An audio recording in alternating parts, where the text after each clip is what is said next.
The autumn leaves of 1993 crunched beneath their feet as Jennifer Walsh adjusted her 7-year-old daughter Emma's scarf against the crisp October wind. The small town of Cedar Falls, Iowa, was painted in brilliant oranges and reds, and the mother-daughter duo had made their Saturday shopping trip to downtown a cherished tradition. Jennifer, a 34-year-old elementary school teacher, had promised Emma they'd stop by Miller's General Store for candy after picking up groceries at the local market. "Can we get the caramel apples today, Mummy?" Emma asked, her blonde pigtails bouncing as she skipped alongside her mother down Maple Street.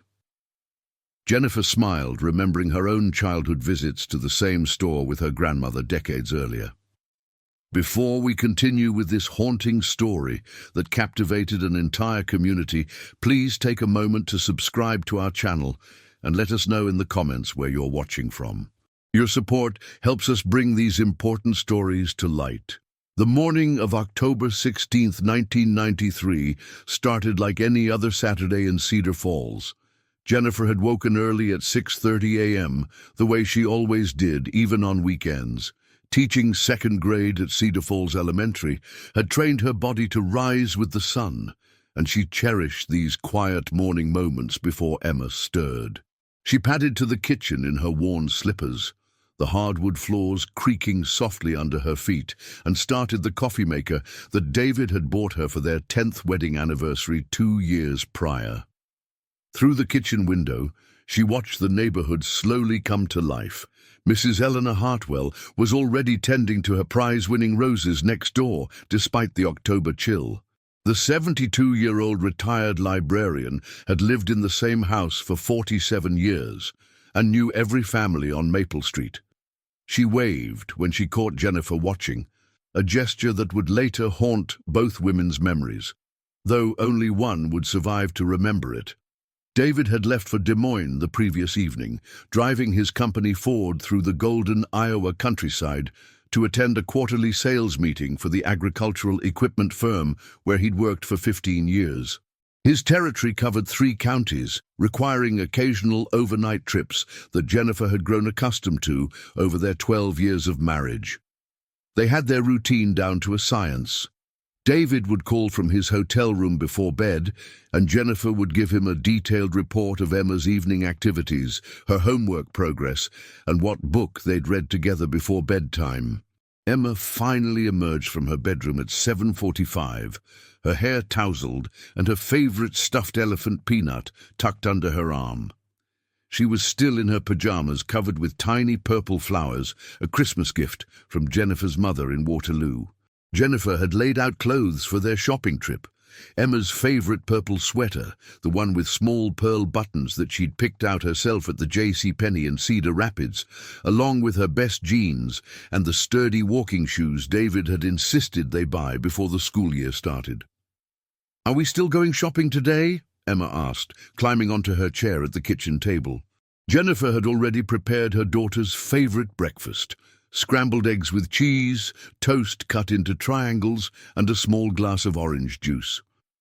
It was a Saturday tradition that Jennifer treasured, these unhurried mornings when they could take their time and talk about everything and nothing. "Of course we are, sweetheart," Jennifer replied, ruffling Emma's hair. "We need to get groceries for Daddy's return tomorrow, and I promised you those caramel apples from Miller's, didn't I?" Emma's face lit up with the pure joy that only a 7-year-old could express over something as simple as candy. The plan was straightforward, the same route they'd taken dozens of times before. First, they would walk the 6 blocks to Peterson's Market on Main Street, where Frank Peterson had been serving the community for over 20 years. Jennifer had a carefully written shopping list tucked into her purse: milk, bread, eggs, ground beef for David's favorite meatloaf, and the ingredients for the chocolate chip cookies she'd promised to bake for Emma's class on Monday. After Peterson's, they would walk just 4 more blocks to Miller's General Store, where Ruby and Harold Miller had been selling penny candy, ice cream, and local crafts since 1967. Emma had been looking forward to this stop all week, ever since Jennifer had called on Tuesday to confirm that the Millers had received their autumn shipment of caramel apples from the orchard in nearby El Qaeda. Their final stop would be the Cedar Falls Public Library, housed in a beautiful brick Carnegie building that had served the community since 1904. Emma had 3 picture books to return: Corduroy, Where the Wild Things Are, and The Very Hungry Caterpillar, and she wanted to check out new books for the coming week. Librarian Patricia Hendricks always saved the newest arrivals for Emma, knowing how voraciously the 7-year-old devoured stories. Jennifer estimated the entire outing would take about 2.5 hours, putting them home by 12:30 for lunch and Emma's afternoon nap. It was a routine they'd perfected over the past 2 years, and Jennifer prided herself on being punctual. She taught her students the importance of keeping commitments, and she lived by the same principle in her personal life. As they prepared to leave, Jennifer double-checked that she had everything: her purse with the carefully organized wallet containing exactly $47.32, her keys on the wooden keychain Emma had made in art class, and the reusable canvas shopping bags that the environmental club at school had distributed the previous spring.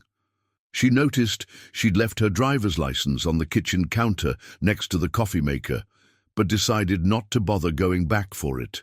They were only walking downtown after all, and she'd be home well before David called from his hotel that evening. Mrs. Hartwell watched from her kitchen window as Jennifer and Emma walked hand in hand down the tree-lined street at exactly 10:15 a.m. Jennifer wore her favorite autumn coat, a camel-colored wool blend that David had surprised her with for her birthday in September. Emma skipped beside her mother, her purple sweater bright against the golden October morning. Both carried reusable shopping bags, and Emma had insisted on bringing Peanut, her stuffed elephant, for the adventure. "We'll be back by noon, Eleanor," Jennifer called out, waving toward the kitchen window where she knew her neighbor would be watching. It was another Saturday tradition.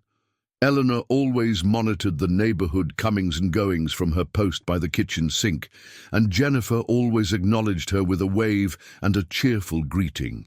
The words would echo in Eleanor's mind for 31 years, becoming both a comfort and a torment as the decades passed without answers.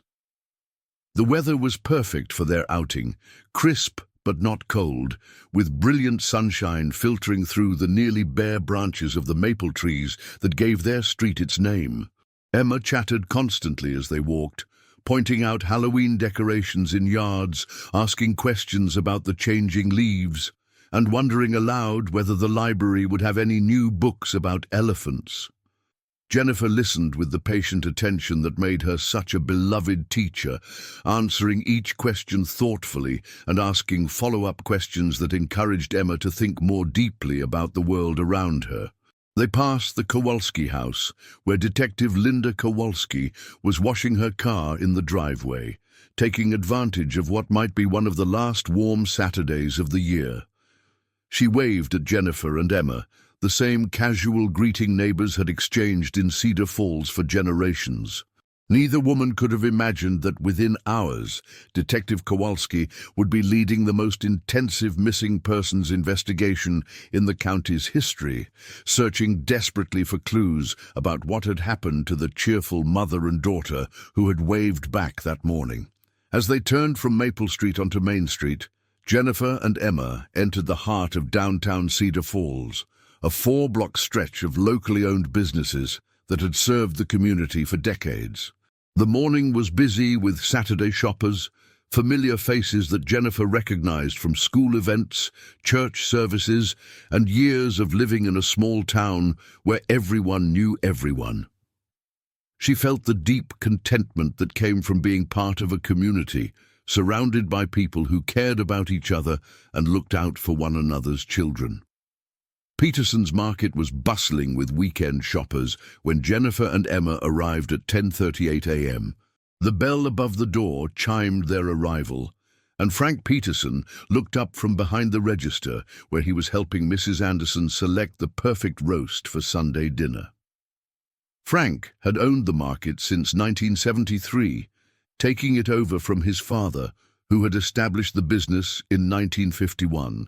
He knew every customer by name and prided himself on providing personal service that the big chain stores couldn't match. "Morning, Jennifer." "Hello there, Emma," Frank called out, his voice warm with genuine affection. He had watched Emma grow from a toddler who could barely see over the counter to a curious 7-year-old who always asked intelligent questions about where different foods came from. "How's that garden project coming along at school?" Emma beamed with pride as she launched into a detailed explanation of the second-grade class garden where they were growing pumpkins and winter squash. Jennifer smiled as she listened to her daughter's enthusiastic description, remembering how nervous Emma had been about starting second grade just 2 months earlier. Now she was thriving, making friends, excelling in her studies, and developing the confidence that Jennifer hoped would carry her through life. The market smelled of fresh bread from the bakery section and the coffee that Frank kept brewing all day for customers who wanted to chat while they shopped. Jennifer methodically worked through her shopping list, selecting the ripest bananas, the freshest milk, and the ground beef that Frank recommended for its quality. Emma stayed close by her mother's side, occasionally wandering to look at colourful cereal boxes or the magazine rack near the front of the store. Frank's security system, installed just 2 years earlier after a string of break-ins at businesses throughout the county, captured their entire visit on grainy black and white footage. The cameras showed Jennifer moving efficiently through the store while Emma remained within sight, a well-behaved child who had been taught to stay close to her mother in public places. At one point, Frank offered Emma a small candy bar from the display near the register, a gesture of kindness that regular customers had come to expect from the generous store owner. The footage would later show them leaving the market at exactly 11:42 a.m., Jennifer carrying 2 paper bags, while Emma clutched her candy bar and held her mother's free hand. They walked north on Main Street toward Miller's General Store, their shadows short in the bright October sun. The security cameras captured them moving away from the store, but the angle didn't show them long enough to reveal what happened in those crucial moments after they left Peterson's protective view. Ruby Miller was expecting them at the general store. Jennifer had called earlier in the week, as she always did before their Saturday outings, to confirm that the Millers had received their shipment of caramel apples from Whitman's orchard. Ruby had assured her that they had plenty in stock and would set aside the best ones for Emma. The elderly storekeeper had known Jennifer since she was Emma's age, and she took special pride in maintaining the relationships that made small-town business personal and meaningful. But Jennifer and Emma Walsh never arrived at Miller's General Store. Somewhere in those 4 blocks between Peterson's Market and their next destination, in the heart of Cedar Falls' safest neighborhood, on a bright Saturday morning with dozens of people around, they simply vanished without a trace. When 12:30 p.m. came and went without any sign of Jennifer and Emma returning to Maple Street, Eleanor Hartwell began to feel the first stirrings of concern. She knew Jennifer's schedule as well as her own, and punctuality was one of the younger woman's defining characteristics. Eleanor tried to dismiss her worry, telling herself that they had probably run into friends or decided to extend their outing to enjoy the beautiful weather. By 1 p.m., Eleanor was watching the street more intently, her coffee growing cold as she maintained her vigil by the kitchen window. She considered walking downtown to look for them, but her arthritis was acting up, and she didn't want to seem like an interfering neighbor. Still, something felt wrong in a way she couldn't articulate. A maternal instinct honed by decades of teaching Sunday school and watching over the children in her neighborhood. At 2 p.m., when Jennifer and Emma were now 90 minutes past their expected return time, Eleanor made the decision to call the police. She dialed the Cedar Falls Police Department with shaking fingers, uncertain whether she was overreacting, but unable to shake the feeling that something terrible had happened to her neighbors. Officer Tom Bradley answered the call. He had grown up in Cedar Falls, graduated from high school with Jennifer, and had known the Walsh family for years. His first instinct was to reassure Eleanor that there was probably a simple explanation. Maybe they had decided to visit friends, or perhaps Emma had convinced her mother to let her play at the park after their shopping trip. "I'm sure they're fine, Mrs. Hartwell," Officer Bradley said, his voice calm and professional. "You know how it is with kids. They probably saw something interesting and lost track of time. Let's give it another hour or two before we start worrying." But Eleanor's concern was infectious, and Officer Bradley found himself thinking about the call as he continued his patrol. He had seen Jennifer and Emma around town countless times, and Jennifer was indeed remarkably punctual and responsible. It wasn't like her to worry her neighbors or to deviate from established plans without a good reason. By 4 p.m., with still no sign of the missing mother and daughter, Officer Bradley decided to drive by the Walsh house to check for himself. The sight that greeted him confirmed Eleanor's fears. Jennifer's car was still parked in the driveway, and there were no signs of life inside the house. The Saturday shopping bags they should have brought home were nowhere to be seen, and the house had the empty feeling that comes when no one has been home for hours. Officer Bradley knocked on the front door and called out, hoping against hope that Jennifer and Emma had returned through the back entrance and simply hadn't been seen by Eleanor. When no one answered, he walked around the house, peering through windows and checking the backyard. Everything appeared normal, except for the obvious fact that the family was not home. The officer returned to his patrol car and radioed for backup, officially beginning what would become one of the most intensive missing persons investigations in Iowa history.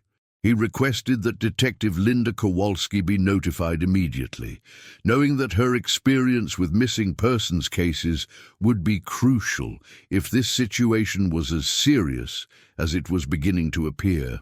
Detective Kowalski arrived within 20 minutes, her mind already racing through the possibilities and procedures that would guide the investigation. She had handled missing persons cases before, but something about this situation, a responsible mother and young child vanishing during a routine shopping trip in broad daylight, sent chills down her spine. The detective's first step was to contact David Walsh in Des Moines. The call came at 8:30 p.m., just as David was preparing to settle in for the evening at his hotel. He had tried calling home several times throughout the afternoon and evening, growing increasingly concerned when no one answered. His initial assumption was that the phone was having problems, a not uncommon occurrence in their older neighborhood, where the phone lines were frequently disrupted by weather or maintenance issues. "Mr. Walsh, this is Detective Linda Kowalski with the Cedar Falls Police Department," she began, her voice carefully neutral. "I need to ask you about your wife and daughter's whereabouts today." The words hit David like a physical blow.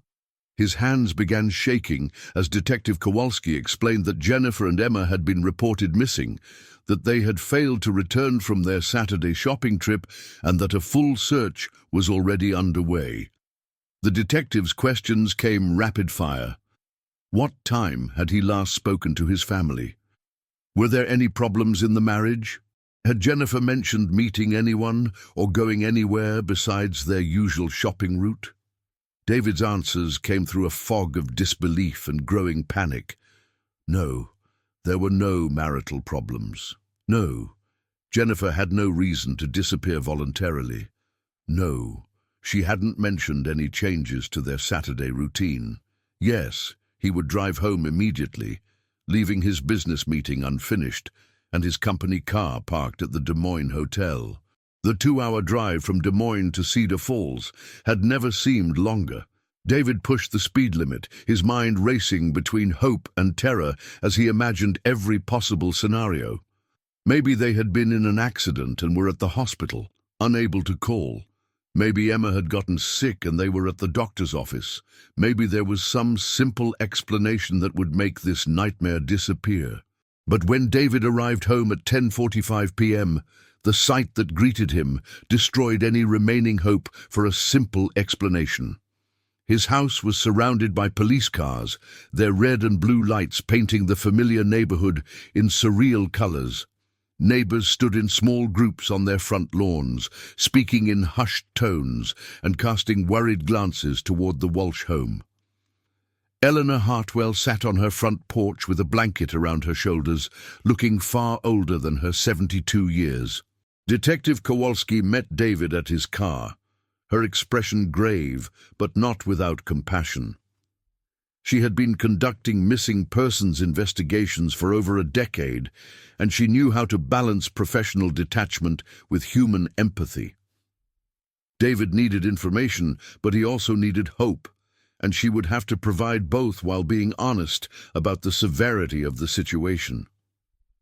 "We've organized search teams," she explained as David stumbled toward his front door. "We have officers checking all the businesses downtown, and we've contacted hospitals throughout the region. Bloodhounds are being brought in from Des Moines, and we'll have them tracking as soon as it's light tomorrow morning." The house felt hollow and foreign to David, filled with the absence of the voices and laughter that usually welcomed him home from business trips. Emma's toys were scattered in the living room, exactly as she had left them Friday evening. Jennifer's coffee cup sat in the kitchen sink, and her driver's license lay on the counter where she had apparently forgotten it that morning. Detective Kowalski walked David through the house, documenting everything that might provide clues about Jennifer and Emma's state of mind or plans for the day. She photographed Jennifer's purse, which was missing along with her keys and the canvas shopping bags. The detective noted that Jennifer's jacket was gone from the coat closet, and Emma's favorite stuffed elephant was missing from her bedroom. "Tell me about your wife's routine," Detective Kowalski said, settling into a chair at the kitchen table while David paced frantically around the room.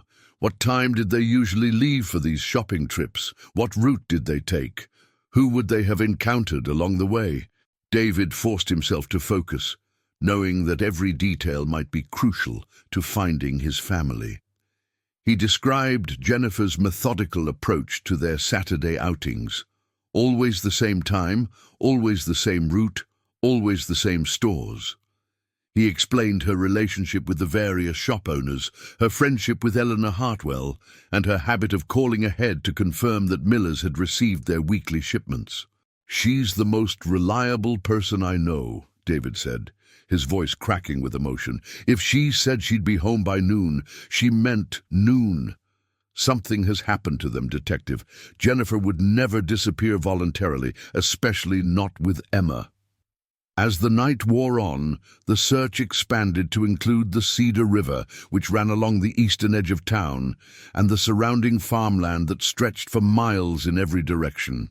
Volunteers began arriving even before dawn, neighbors and friends who refused to wait for official search parties to organize. Cedar Falls was the kind of community where people took care of each other, and the disappearance of one of their own galvanized the entire town into action. The bloodhounds arrived at sunrise, trained animals capable of following scent trails hours or even days after they had been laid. Detective Kowalski walked the dogs to Peterson's market, where Frank Peterson provided them with items Jennifer and Emma had touched during their visit the previous morning. The dogs immediately picked up the scent and began following a trail north on Main Street, their handlers struggling to keep pace as they moved with purpose toward Miller's general store. But at the corner of Main and Oak, just 2 blocks from Miller's store and exactly halfway between Peterson's market and their intended destination, the scent trail simply ended. The bloodhounds circled the intersection repeatedly, whining with confusion as they tried to locate the continuing path. It was as if Jennifer and Emma had simply vanished into thin air at that precise location. Detective Kowalski studied the intersection carefully, looking for any clues that might explain the abrupt end of the trail. The corner was residential, with well-maintained houses and mature trees providing shade over the sidewalks.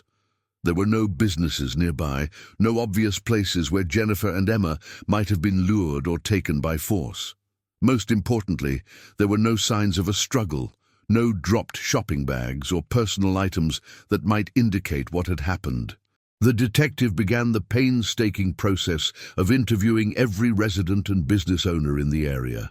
She knocked on doors, showing photographs of Jennifer and Emma to anyone who might have seen them the previous morning. The responses were heartbreakingly consistent. Everyone knew the Walsh family by sight. Everyone had seen them around town regularly, but no one remembered seeing them on Saturday morning. Mrs. Dorothy Klein, who lived in the house closest to the intersection where the scent trail ended, had been in her garden all morning Saturday, planting tulip bulbs for the following spring. She was certain she would have noticed if anything unusual had happened on her quiet street corner. Her testimony was particularly important because she had an unobstructed view of the intersection and prided herself on being observant about neighborhood activities. "I would have seen them if they came this way," Mrs. Klein insisted. "I know Jennifer and that sweet little girl of hers. They wave whenever they walk past my house, but yesterday morning I never saw them at all." Detective Kowalski found Mrs. Klein's testimony both troubling and significant. If the bloodhounds were correct about the scent trail, Jennifer and Emma had definitely reached the intersection of Main and Oak. But if Mrs. Klein was telling the truth about being in her garden all morning, how could they have been there without being seen? The investigation expanded to include every person who had been in the downtown area on Saturday morning. Detective Kowalski and her team interviewed shoppers, business owners, delivery drivers, and anyone else who might have witnessed something unusual. They checked with the post office, the bank, the hardware store, and every other business along Main Street, looking for witnesses or security footage that might provide clues. Frank Peterson at the market was able to provide the exact time Jennifer and Emma had left his store, 11:42 a.m., according to his security footage. Ruby Miller confirmed that they had never arrived at the general store, where she had been waiting with Emma's caramel apples. The timeline was precise and troubling. Somewhere in the span of 15 minutes and 4 city blocks, a mother and daughter had simply disappeared. The Cedar Falls Police Department had never handled a case of this magnitude. Detective Kowalski called for assistance from the Iowa Department of Criminal Investigation and the FBI, knowing that the resources of a small-town police force would be inadequate for the massive search effort that was clearly needed. By Sunday evening, less than 48 hours after Jennifer and Emma had vanished, Cedar Falls was swarming with federal agents, state investigators, and specialized search teams. The FBI brought sophisticated equipment and expertise that transformed the investigation. Agent Rebecca Torres, who specialized in missing persons and child abduction cases, took charge of the federal response. She had seen similar cases before, families who vanished without obvious explanation, and she knew that time was critically important. If Jennifer and Emma had been abducted, every hour that passed reduced the chances of finding them alive. Agent Torres established a command center in the Cedar Falls Community Center where tip lines were set up and volunteers were organized into systematic search teams. She brought in computer specialists who could analyze phone records, financial data, and any other electronic evidence that might provide leads. Most importantly, she brought the federal resources necessary to expand the search beyond the immediate Cedar Falls area. The investigation quickly revealed that Jennifer Walsh had lived a remarkably ordinary and transparent life. Her phone records showed only routine calls to family members, school colleagues, and local businesses. Her bank account had no unusual transactions, and her credit cards hadn't been used since Friday evening. There were no secret relationships, no hidden debts, and no apparent reasons why she might have chosen to disappear voluntarily. Emma's school records and medical files were equally unremarkable.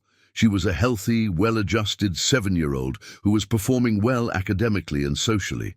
Her teachers described her as cheerful and outgoing, with no behavioral problems that might suggest trauma or instability at home. There was simply no evidence to support theories that the family had been fleeing from some hidden crisis. The FBI's Behavioral Analysis Unit developed a profile of the likely perpetrator, assuming that Jennifer and Emma had been victims of foul play. The precision with which they had vanished suggested someone who knew their routine and had planned the abduction carefully. The location where the scent trail ended indicated someone with local knowledge, who understood the neighborhood layout and traffic patterns. Agent Torres focused particular attention on anyone who might have had access to information about the Walsh family's Saturday routine. She investigated employees at Peterson's Market and Miller's General Store, delivery drivers who regularly traveled their route, and service providers who might have worked in their neighborhood. She also looked at registered sex offenders throughout the region, though none had any obvious connection to the family or the Cedar Falls area. As days turned into weeks, the massive search effort gradually scaled back, though it never completely stopped. Volunteers continued combing through rural areas, checking abandoned buildings, and following up on reported sightings from across the Midwest. The Iowa Department of Transportation posted missing person notices at every rest stop and truck stop throughout the state, hoping that someone, somewhere, had seen something that could break the case open. David Walsh became the public face of the search effort, appearing on local television stations and granting interviews to newspapers throughout Iowa and neighboring states. The strain of his loss was evident in every appearance. His eyes were hollow with grief and exhaustion, his voice trembled with barely controlled emotion, and his hands shook as he held up photographs of his missing wife and daughter. "They're out there somewhere," he would say, the words becoming a mantra that he repeated in every interview. "Someone knows what happened to them. Someone saw something. Please, if you have any information at all, no matter how small it might seem, please contact the police."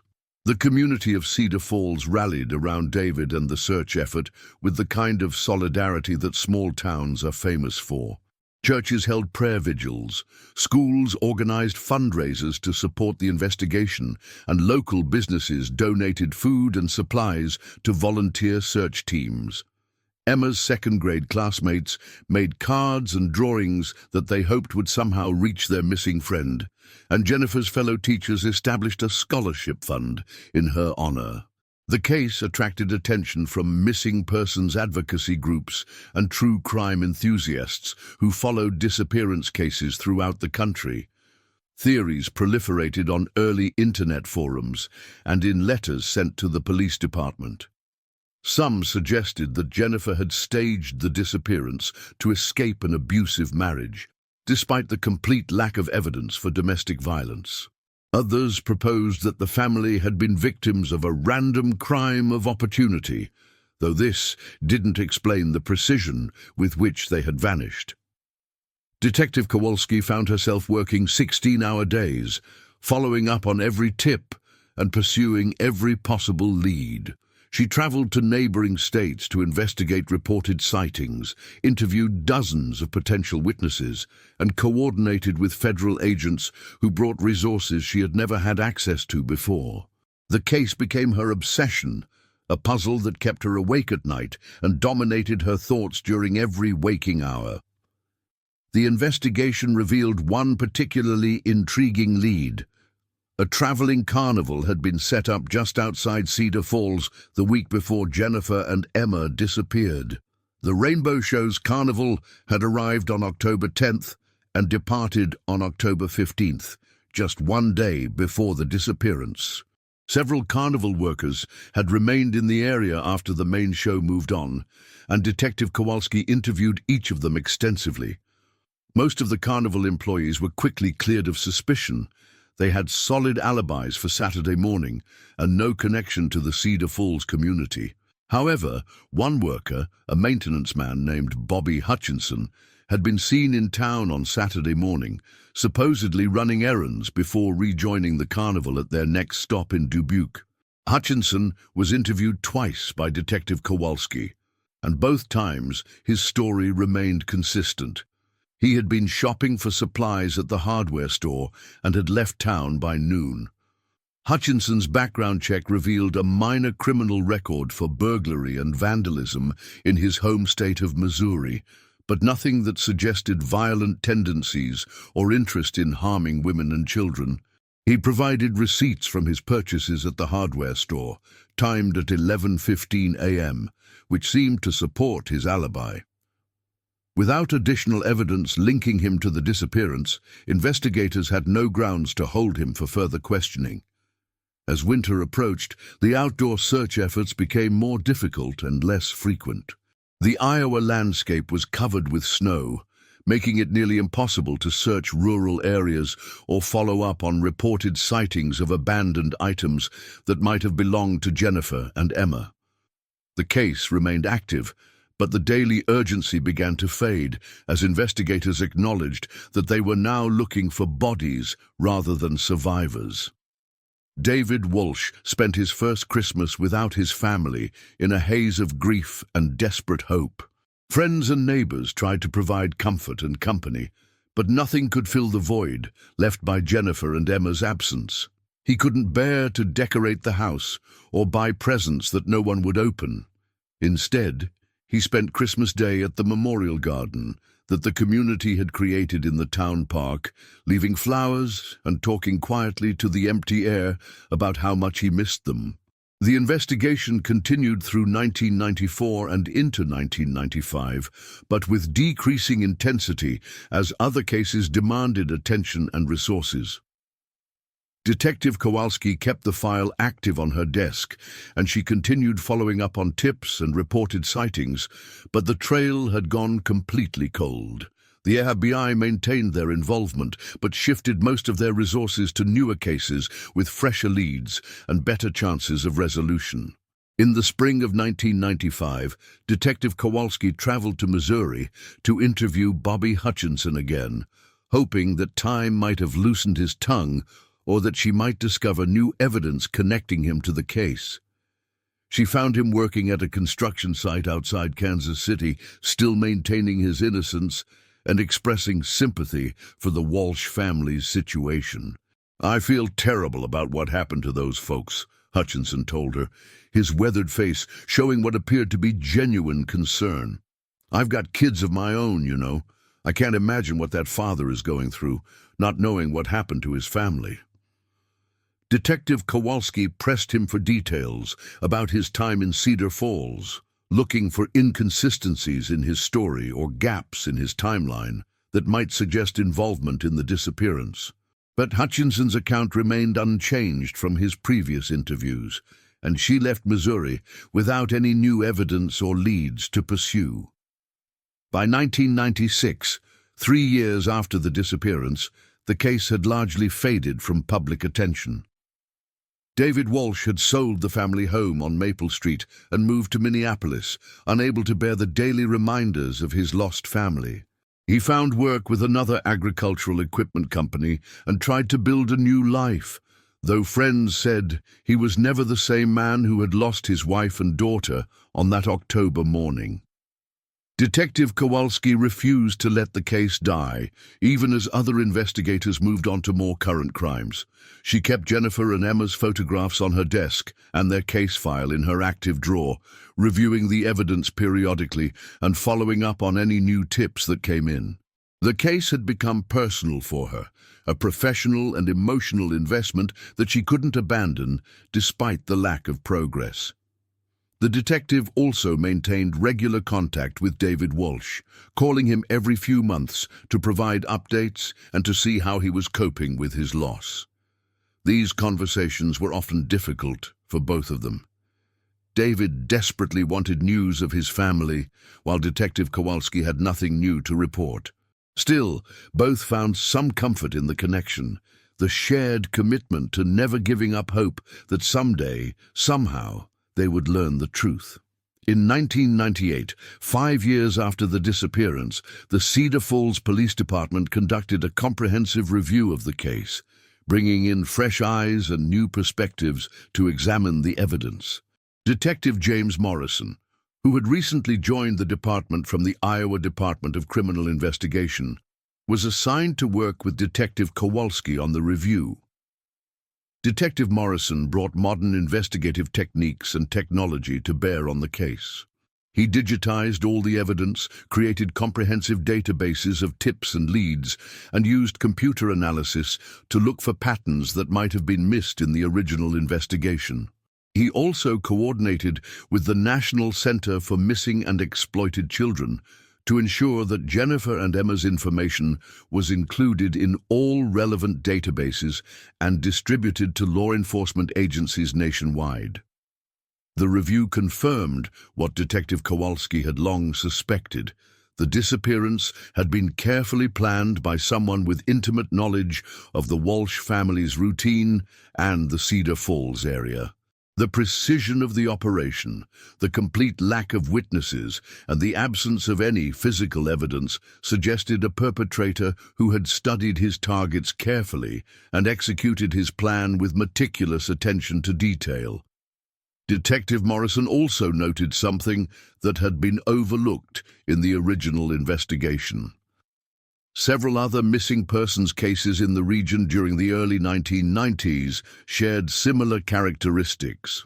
Young families or women with children had disappeared without explanation, often while engaged in routine activities in small Midwestern towns.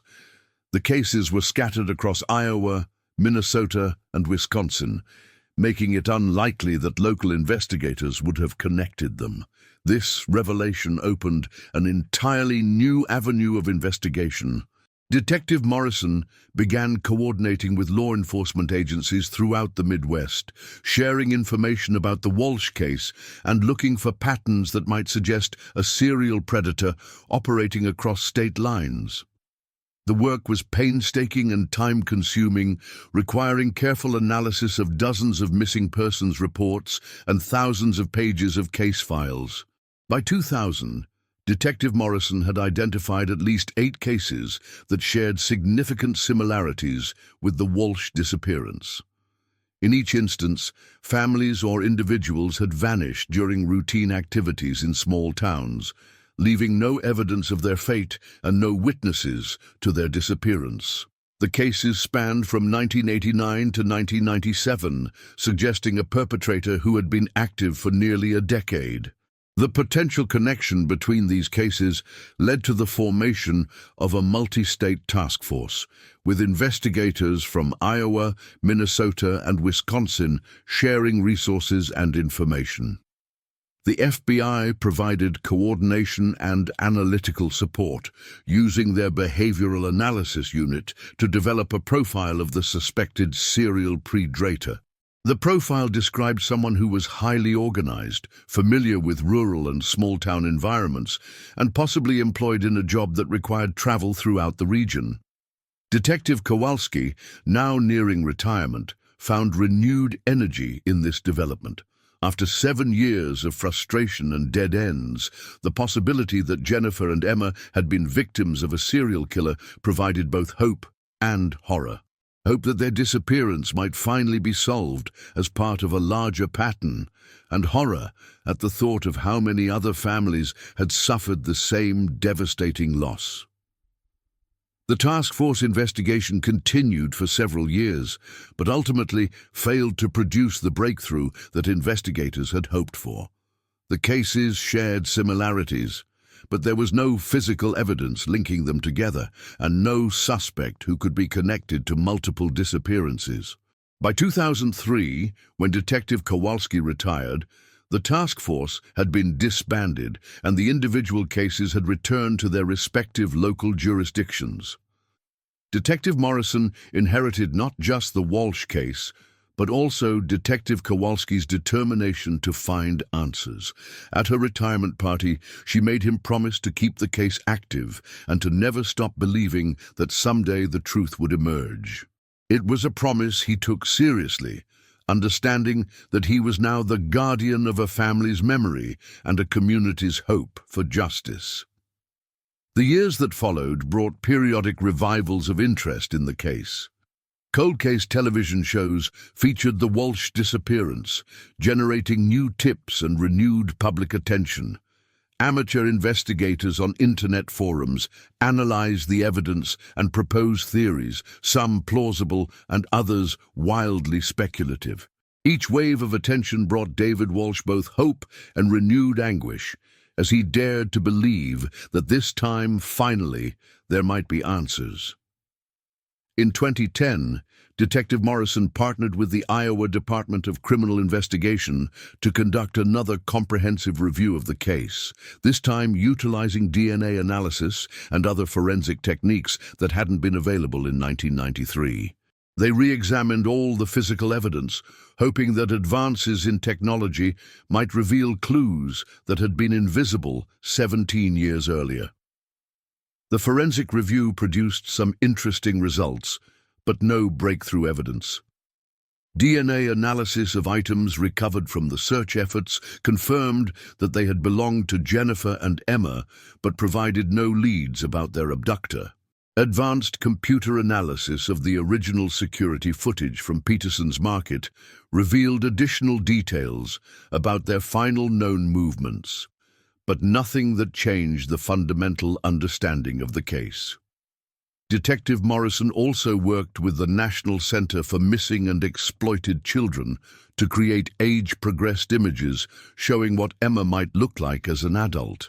The images were widely distributed, generating hundreds of tips from people who thought they recognized the face in the computer-generated photographs. Each tip required careful investigation, but none led to credible evidence that Emma Walsh was alive and living under another identity. As the 20th anniversary of the disappearance approached in 2013, Detective Morrison organized a public commemoration that served both to honor Jennifer and Emma's memory and to generate renewed interest in solving the case. The event, held in the same town park where their memorial garden had been established, drew hundreds of community members who still remembered the tragedy that had shaken their sense of security.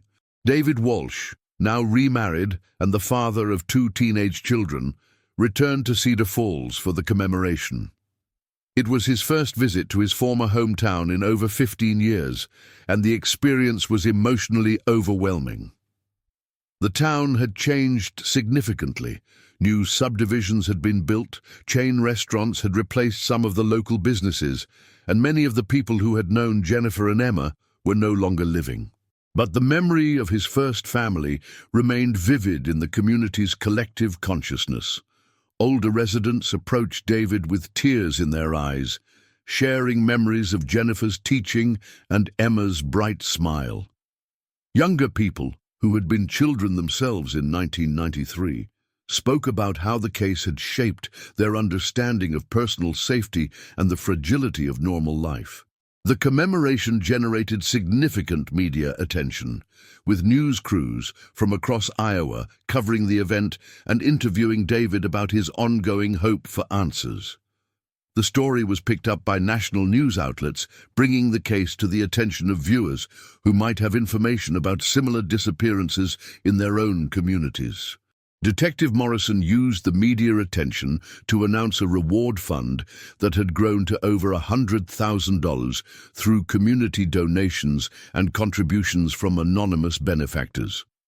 The reward was offered for information leading to the resolution of the case, whether that meant finding Jennifer and Emma alive or locating their remains and identifying their abductor. The publicity generated dozens of new tips, each of which Detective Morrison investigated thoroughly. Most were cases of mistaken identity or well-meaning, but inaccurate recollections of events from 20 years earlier. However, several tips provided interesting new information about people who had been in the Cedar Falls area in October 1993 and had not been interviewed during the original investigation. One particularly intriguing tip came from a retired truck driver who claimed to have seen a man loading what appeared to be a woman and child into a van near the intersection of Main and Oak on the morning of October 16, 1993. The witness had not come forward earlier because he had been driving through Iowa illegally, using falsified logbooks that hid the fact that he had exceeded federal driving time limits. Detective Morrison spent weeks tracking down and verifying the truck driver's story, but ultimately determined that his recollection was not reliable. The man had made similar claims about witnessing abductions in other states, and his description of the van and the people involved changed each time he told the story. Without corroborating evidence, his testimony was worthless as a lead. Another tip that generated significant interest came from a woman who claimed that her ex-husband had confessed to being involved in the Walsh disappearance during a drunken argument in 1994. The woman had not reported this at the time because she was afraid of her abusive husband and because she thought the police would not believe her. She had moved out of state shortly after the alleged confession and had only recently learned about the reward fund. Detective Morrison traveled to Arizona to interview the woman, who provided a detailed account of her ex-husband's alleged confession. According to her story, he had claimed to be part of a group that had abducted Jennifer and Emma for reasons he never explained clearly. The confession included details about the location where they had allegedly been taken, but when investigators searched the area, they found nothing to support the woman's account. Further investigation revealed that the ex-husband had been in prison in Colorado during October 1993, serving a sentence for armed robbery that made it impossible for him to have been involved in the Cedar Falls disappearance. The woman's story, while emotionally convincing, was ultimately another dead end in a case that seemed to generate false leads more often than genuine clues. By 2015, Detective Morrison was nearing his own retirement and beginning to worry about who would inherit responsibility for the Walsh case. He had spent 17 years working on the investigation, following up on hundreds of tips and pursuing dozens of potential leads. The case had become as much a part of his professional identity as it had been for Detective Kowalski before him. That year, Detective Morrison partnered with the Iowa Department of Criminal Investigation to conduct a comprehensive cold case review of all unsolved missing persons cases from the 1990s. The project, funded by federal grants designed to help small law enforcement agencies tackle old cases, brought together investigators from across the state to share information and look for connections between seemingly unrelated disappearances. The review process involved digitizing thousands of pages of case files, creating searchable databases of evidence and tips, and using modern analytical techniques to look for patterns that might have been missed in earlier investigations. The Walsh case was one of 43 unsolved disappearances examined during the 2-year project. The systematic analysis confirmed Detective Morrison's earlier suspicion that the Walsh disappearance was part of a larger pattern of similar cases throughout the Midwest.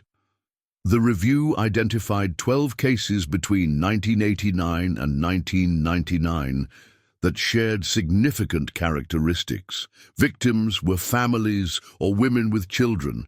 Disappearances occurred during routine activities in small towns, and there was no physical evidence or witnesses to explain what had happened. More importantly, the review revealed a potential connection that had been missed in earlier investigations.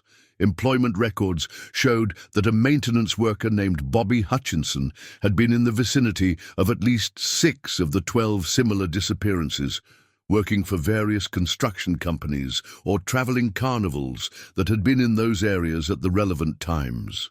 Hutchinson was the same man who had been briefly investigated in connection with the Walsh case in 1993, when he had been working for the Rainbow Show's Carnival that had recently left Cedar Falls.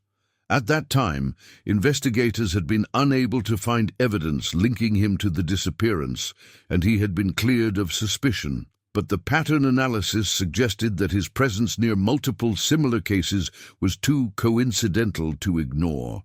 Detective Morrison immediately began a comprehensive investigation of Bobby Hutchinson's background and movements during the 1990s. He discovered that Hutchinson had worked for dozens of different employers over the years, moving frequently and rarely staying in one location for more than a few months. His employment history created a map of his travels that corresponded closely with the timeline and locations of the unsolved disappearances. The investigation revealed that Hutchinson had a more extensive criminal history than had been discovered in 1993. In addition to the burglary and vandalism charges, he had been arrested multiple times for peeping Tom incidents and had been fired from several jobs for inappropriate behavior around female employees and customers. The pattern suggested someone with escalating antisocial behavior who might have progressed from property crimes to more serious offenses. Detective Morrison worked with federal authorities to track Hutchinson's current whereabouts, hoping to interview him again with the benefit of the new information and analytical tools. They discovered that Hutchinson had died in a single car accident in Wyoming in 2018, taking any secrets he might have possessed to his grave. The news of Hutchinson's death was both disappointing and frustrating for Detective Morrison. After 25 years of investigation, he had finally identified a credible suspect who appeared to be connected to multiple similar cases, only to discover that the man had died 6 years earlier. Without the possibility of interviewing Hutchinson or gathering additional evidence from him, the investigation seemed to have reached another dead end. However, Detective Morrison's investigation of Hutchinson's background had revealed one particularly interesting detail. The man had owned property in rural Iowa during the 1990s, including a warehouse outside Cedar Falls that he had purchased in 1987. The warehouse had been used for storing agricultural equipment and had been abandoned after Hutchinson's death. In March 2024, 31 years after Jennifer and Emma Walsh had vanished, Detective Morrison decided to take one final investigative step before his retirement. He obtained a search warrant for Hutchinson's abandoned warehouse, hoping that a thorough examination might reveal evidence that had been overlooked for decades. The warehouse, located on a gravel road 15 miles southeast of Cedar Falls, appeared unremarkable from the outside. It was a standard metal building, approximately 60 feet by 40 feet, surrounded by overgrown farmland and accessible only through a locked gate that had not been opened in years. Detective Morrison arrived with a team of investigators and forensic specialists, prepared for what might be their last opportunity to find answers in the Walsh case. The initial search of the warehouse revealed nothing unusual. The building contained rusted farming equipment, old machinery parts, and the accumulated debris of decades of disuse. Detective Morrison was beginning to think that this final effort would prove as fruitless as all the others when one of the forensic specialists noticed something odd about the concrete wall at the rear of the building. Advanced ground-penetrating radar revealed that the wall was not solid concrete as it appeared, but rather a facade that concealed a hidden room approximately 12 feet by 8 feet. The discovery sent shockwaves through the investigation team, who realized they might have found the breakthrough that had eluded them for over 3 decades. The process of carefully breaking through the concealed wall took several hours, with forensic specialists documenting every step to preserve potential evidence. When they finally gained access to the hidden room, what they found inside would haunt them for the rest of their lives and finally provide answers to the mystery that had tormented Cedar Falls for 31 years. The hidden room contained a disturbing collection of personal belongings that appeared to have been taken from missing persons throughout the Midwest. Clothing, jewelry, identification documents, and children's toys were carefully organized and labeled with dates and locations. Among the items, Detective Morrison immediately recognized Jennifer Walsh's driver's license, the one she had supposedly left at home on the morning of her disappearance, and Emma's small purple hair clip that David had described to investigators decades earlier. But the most shocking discovery was a sophisticated video surveillance system with dozens of recorded tapes dating back to the early 1990s. The equipment, though primitive by modern standards, had been used to record hours of footage from various locations throughout the region. The tapes were carefully labeled and dated, creating a chronological record of Bobby Hutchinson's activities over nearly 2 decades. Detective Morrison contacted the FBI immediately, knowing that the evidence they had discovered would require federal resources and expertise to process properly. Within hours, the warehouse was swarming with federal agents, forensic specialists, and evidence technicians who began the painstaking process of cataloging and analyzing everything they had found. The videotapes, when digitized and enhanced using modern technology, revealed the horrifying truth about Bobby Hutchinson's activities. The recording showed that he had been systematically stalking and surveilling families throughout the Midwest, often for months before carrying out his attacks. The footage documented his meticulous planning and the calculating way he had studied his victims' routines and vulnerabilities. Among the dozens of tapes, investigators found recordings that showed Jennifer and Emma Walsh during their Saturday shopping trips in the weeks leading up to their disappearance. Hutchinson had filmed them from various concealed locations, documenting their route, their timing, and their interactions with store owners and neighbors. The level of preparation was both sophisticated and deeply disturbing. The tapes also revealed how Hutchinson had carried out the abduction. On the morning of October 16, 1993, he had positioned his van at the intersection of Main and Oak, exactly where the bloodhounds had lost the scent trail. When Jennifer and Emma approached, he had feigned a medical emergency, collapsing on the sidewalk and calling for help. The surveillance footage showed Jennifer immediately rushing to his aid, with Emma following close behind. Once they were close enough, Hutchinson had quickly overpowered Jennifer and forced both her and Emma into his van. The entire abduction had taken less than 2 minutes, and anyone who might have witnessed it from a distance would have seen what appeared to be a good Samaritan helping someone load an injured person into a vehicle.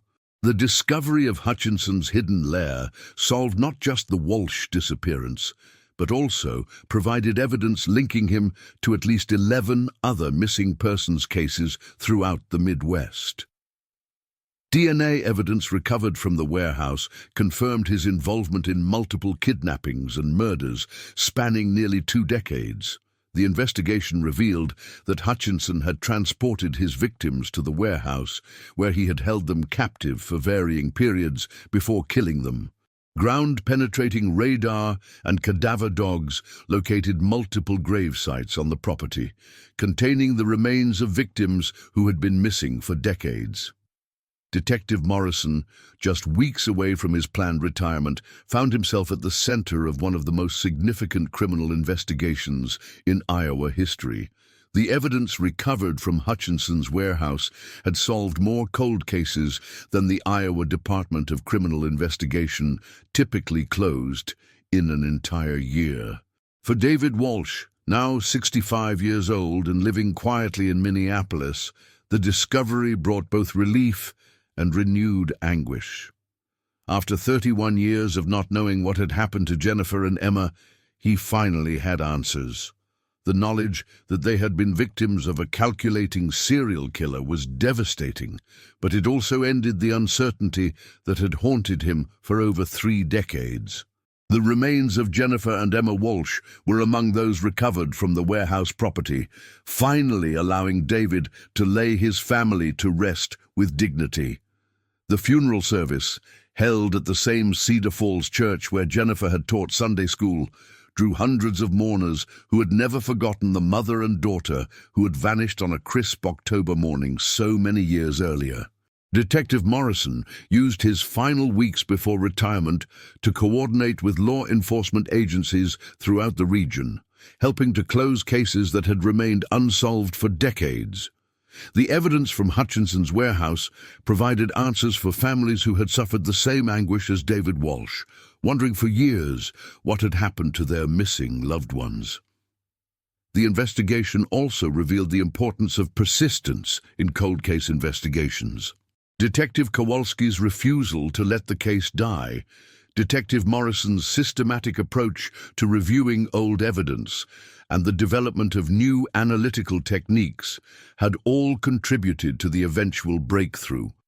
Without their dedication, Bobby Hutchinson's crimes might have remained hidden forever.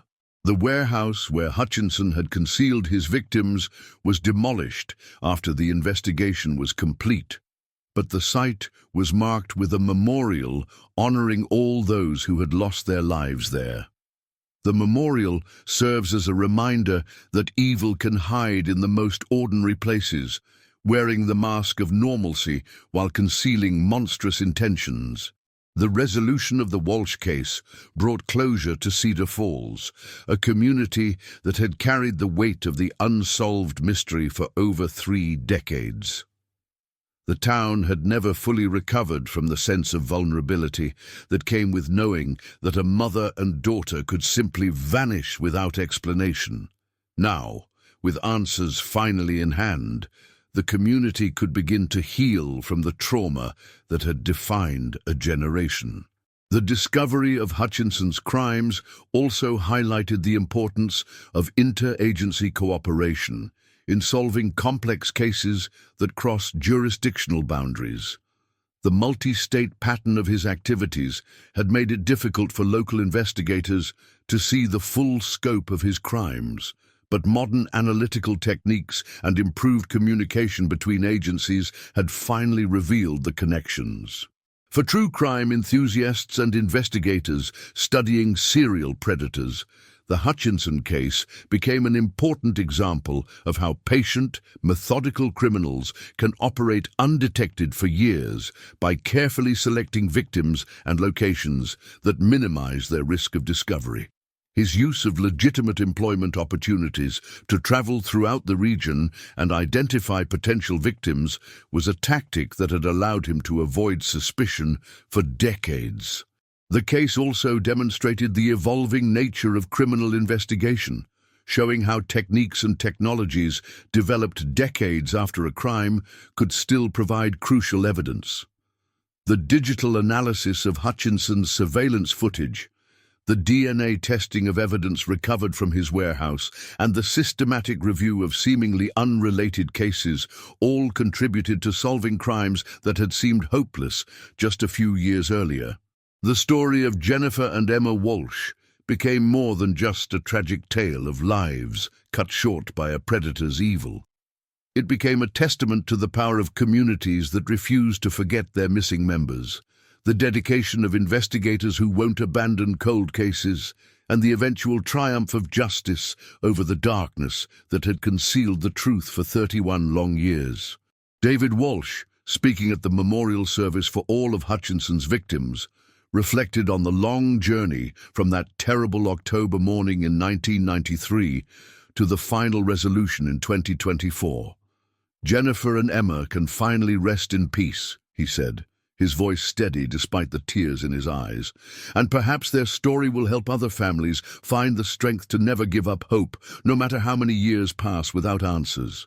The hidden camera that had documented Bobby Hutchinson's crimes now sits in an FBI evidence room, its secrets finally revealed after more than 3 decades of concealment.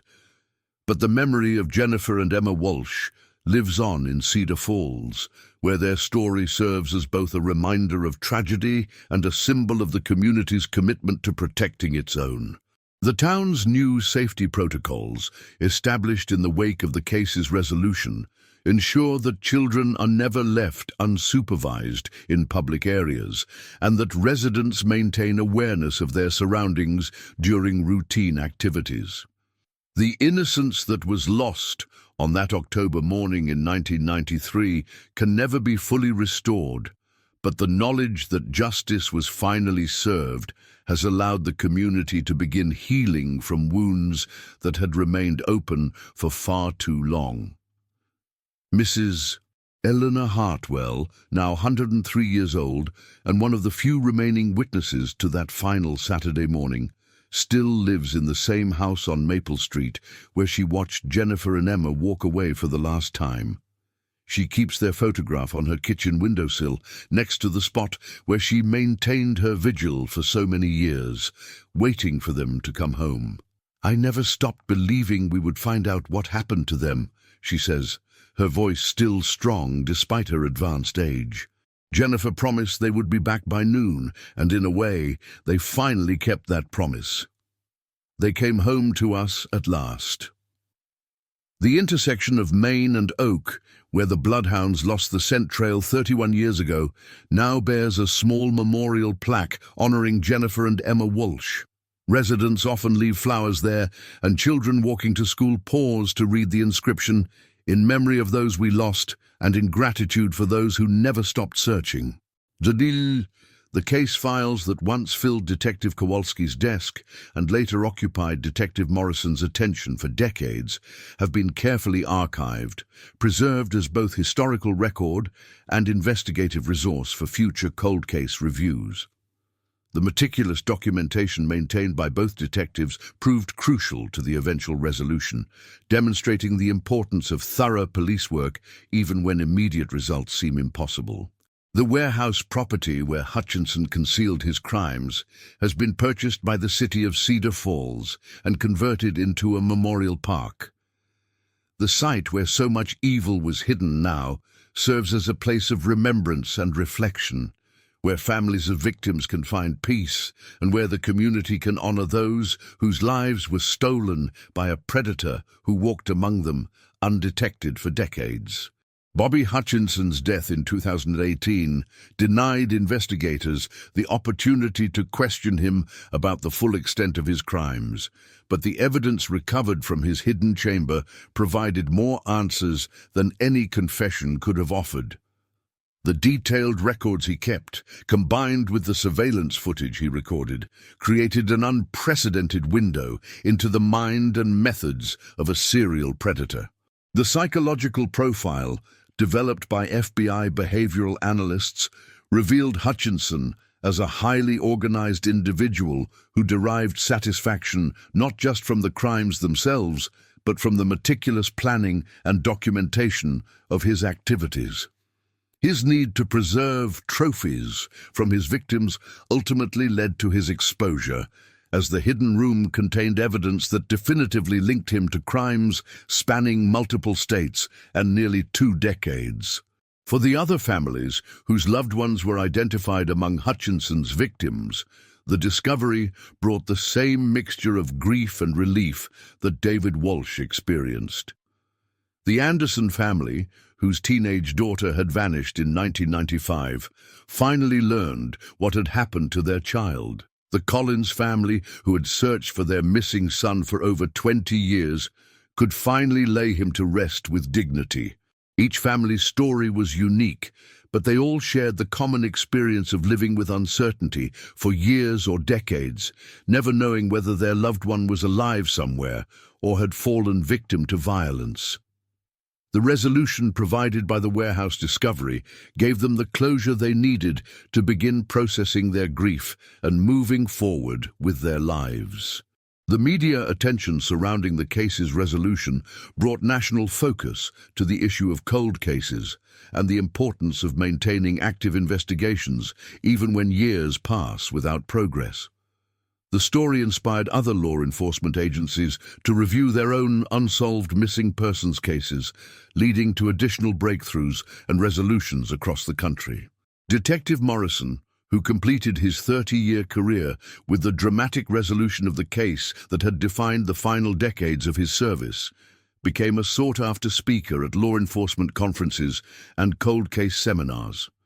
His presentation on the importance of persistence, systematic analysis, and interagency cooperation became a model for other investigators working on long-term unsolved cases.